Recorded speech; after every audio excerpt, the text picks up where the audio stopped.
Now, what does Moroni say when he comes? Here's the third point that I want to make this week. It has to do with Joseph Smith's reputation. Perhaps you have noticed recently, people at church, when we sing praise to the man, is it as exuberant as you remember from your childhood? Or are people holding back a bit? Do we not sing that song as often? And the more I've grown up, passing through the creation stage, through the fall stage, and onto the atonement stage, I've learned all kinds of things about Joseph Smith, including his human foibles, the foibles of human nature, the weaknesses of youth, and so on. I've also tried my best to let him speak for himself and let his contemporaries and peers speak about what they went through as well, so I can keep things in historical context. That's key. As a historian myself, context is everything, right? Don't study church history too little. Don't fall for the superficial or the selective or the sensational that is so often the case.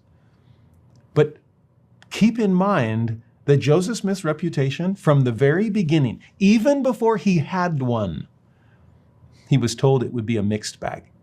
This is Joseph Smith history, verse 33.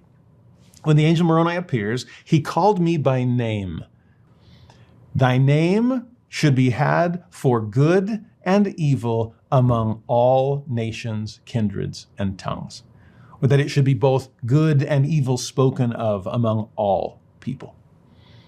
Now, that would have been eye-opening. What is he being told? Yes, you're known of God. He hasn't forgotten you over the last 3 years. He's got a work for you to accomplish. But it will be a work of such a nature that it will divide things. Section 1 of the Doctrine and Covenants talks about God pulling out his sword, unsheathing it in heaven, and it's going to come down. The sword is the word. The sword is the Spirit.